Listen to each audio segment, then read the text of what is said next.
I would like to thank the government of Austria for hosting this important policy dialogue on the role of development cooperation in advancing gender equality and the empowerment of women.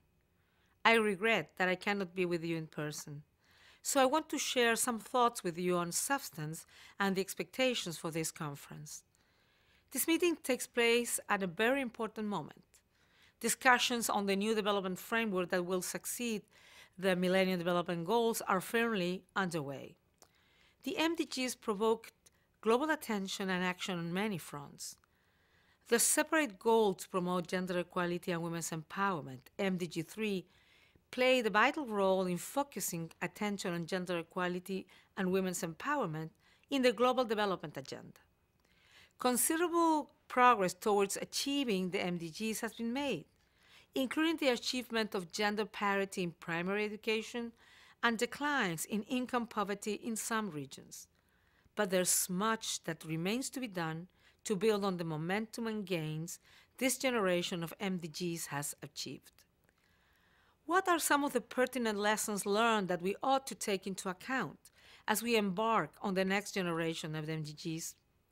The challenges to development are rooted in deep inequalities that perpetuate poverty and social injustice, and women continue to suffer the consequences in larger proportions than men. We must work towards eliminating these inequalities.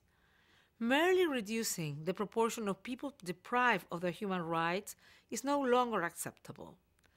Gender inequality is one of the most prevalent forms of structural inequality in both the developed and the developing world. Fair, just, sustainable development is only possible with gender equality, and it must be at the core of the new development framework. This development framework must be fully consistent with international norms and standards as set out in the Convention on the Elimination of All Forms of Discrimination Against Women and the Beijing Platform for Action. Sustainable development, with a human being at its center, ought to be the foundation of our reflections and the way forward as called for in the Rio+20 outcome document and the future women want. It should incorporate the three dimensions of sustainable development: environmental, economic, and social, to ensure the well-being of current and future generations based on human rights, environmental sustainability, and equality.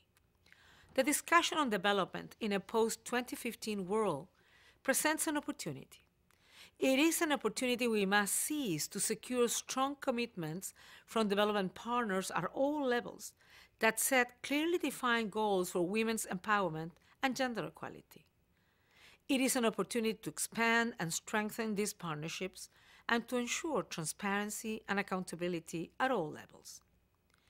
The Millennium Development Goals, just as the Charter of the United Nations, were created on the premise that every human being, irrespective of biological, social, economic, political, or cultural differences, is entitled to equal rights in reaching his or her full human potential.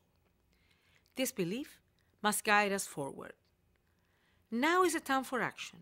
As we move towards a post-2015 world, we must work on the means so we can achieve women's full and equal participation. Let us do all we can. Let us work together to deliver on the promise of sustainable development and bring about a world of peace, equality, and justice for all. I wish you a successful conference. Thank you very much.